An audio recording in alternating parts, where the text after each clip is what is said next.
Baby, it's cold outside. It is a minus 30 day. When you had the wind chill, same as yesterday. Yesterday was minus 22 with wind chill minus 30. Today, woke up, it was minus 29 with wind chill minus 31.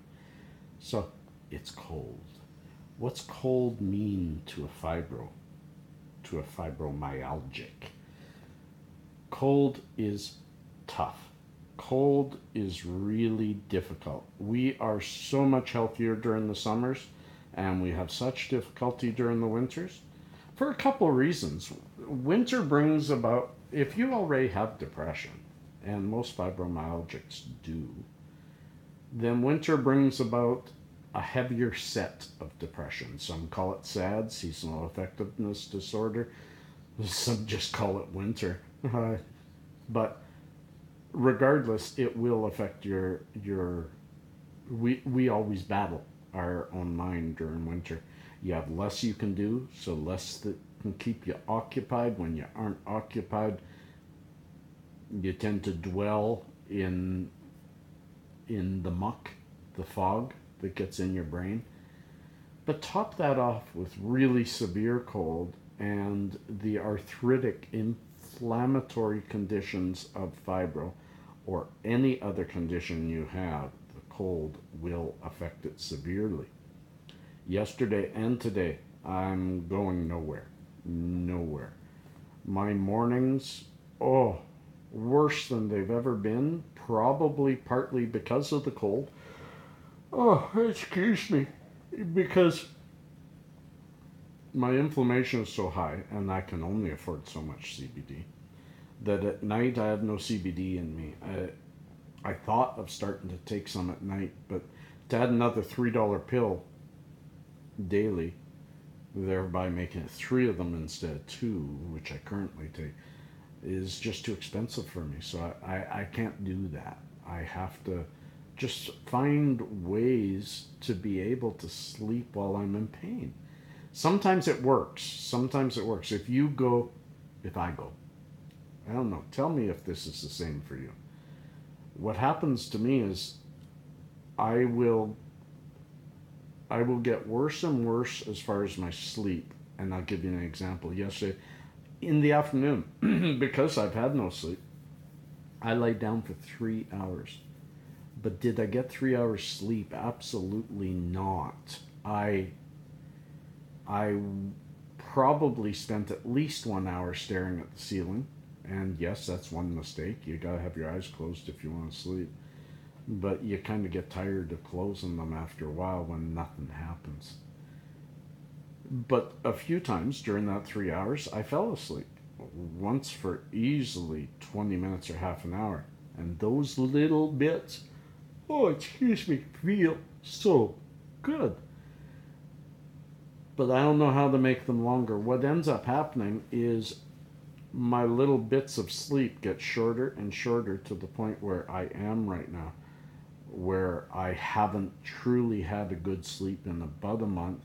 I haven't had a fair sleep in about a week, and I haven't had any sleep in about a day.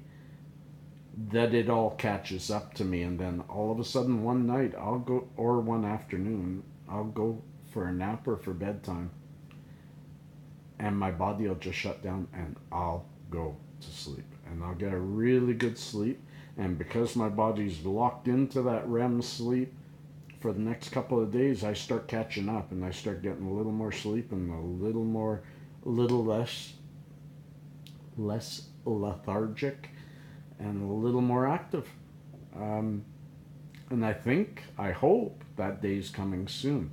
I have, I do use THC pills at night to help me sleep, and I do use some heavy oils just before bed, and that usually gives me a good half hour, an hour of good sleep before I start waking up.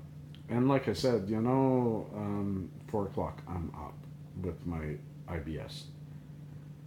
It's been a little milder lately, but it still hasn't let me sleep.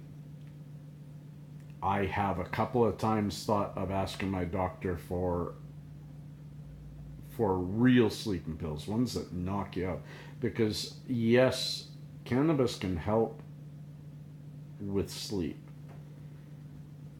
But drastic insomnia, it really doesn't do a lot to it. It just helps you get more tired. If you're already tired, it's not going to help much. It's going to help with the pain and stuff.